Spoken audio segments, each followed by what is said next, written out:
ఈ యొక్క గంట్రాపల్లి ఎట్లయితే ఆరోపణ చేసిన దానిపైన ఈ దేనిపల్లి ఇది ఇష్యూస్ బయటపడ్డాయి కదా, రేపు ఇది బయటపడుతుంది కదా, తెలుస్తుంది కదా, అప్పుడు మీ ముఖం ఎడబెట్టుకుంటారు. క్షమాపణ చెప్పాలంటున్నా. ఏదైతే ఆరోపణ చేసిండ్రో గంట్రాపల్లి ఇష్యూలో మీకు దమ్ము ధైర్యం ఉంటే ఇవన్నీ పంపిస్తారు రేపే. మీకంతా ఇంగ్లీష్ చాలా ఎక్కువ వస్తుంది కదా అని ఇంగ్లీష్ కాపీని పంపిస్తా, చదువుకొని క్షమాపణ చెప్తావా మిస్టర్ కేటీఆర్, క్షమాపణ చెప్తావా మిస్టర్ ప్రవీణ్ కుమార్. బుద్ధి జ్ఞానం ఉండాలో మాట్లాడితే. చదువు గొప్ప కాదు, ఎంత గొప్ప చదివింది గొప్ప కాదు, ఎన్ని చదువులు చదివింది గొప్ప కాదు, ఎన్ని పదవులు గొప్ప లెక్క కాదు. సంస్కారం ఉండాల, జ్ఞానం ఉండాల, నిజాయితీగా మాట్లాడు ధైర్యం కావాల. నేను స్పష్టంగా మీరు ఇటువంటి ఆరోపణలు చేస్తే మరి గతంలో నా చరిత్ర మొత్తం రాష్ట్ర మొత్తానికి తెలుసు, మా నియోజకవర్గాల ప్రజలు ఇంకా బాగా తెలుసు. ఇండిపెండెంట్గా గెలిచిన, ఆరోపర్యాయం గెలిచిన. ఇటువంటి తప్పుడు పనులు చేస్తే ప్రజలు ఊరుకుంటారా? ఆ మాత్రం జ్ఞానం లేదా? నేను అందుకని మీరేమన్నారు, సిబిఐ కాకపోతే జ్యుడిషియల్ ఎంక్వైరీ చేసుకోండి. అంత దూరం ఎందుకు?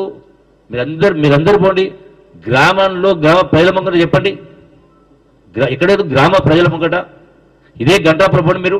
నేను సవాల్ ఇస్తుతా ఉన్నా, ఇదే కేటీఆర్ను, ఇదే ఆయనతో పాటు పోయినటువంటి వాళ్ళందరినీ కూడా ప్రవీణ్ కుమార్ ఇంకోరైనా ఇదే గంటాపురం ఆమె ఆరోపణ చేసింది కదా.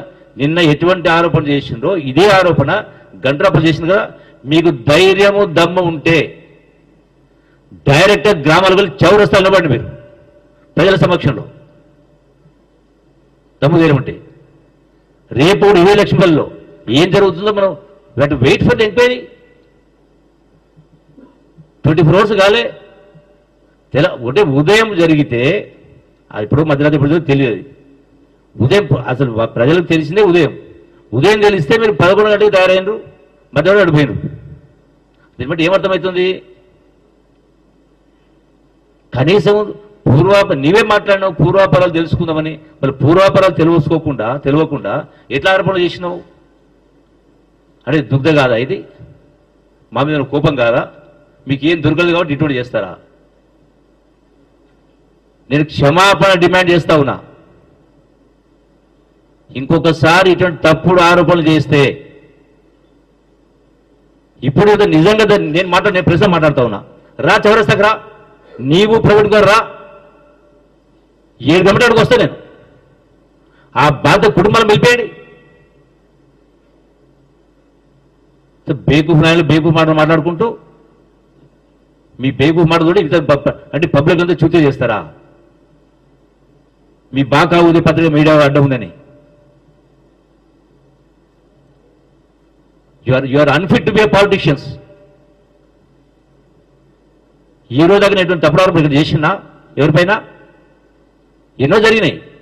మీకు ఇంకో చెప్తా ఉన్నా, నేను రాజకీయం రాకముందుకు నాకంటే ముందున్నటువంటి సందర్భంలో చాలా గ్రామాల్లో 107 కేసులు ఉన్నాయి పార్టీల మధ్యలో.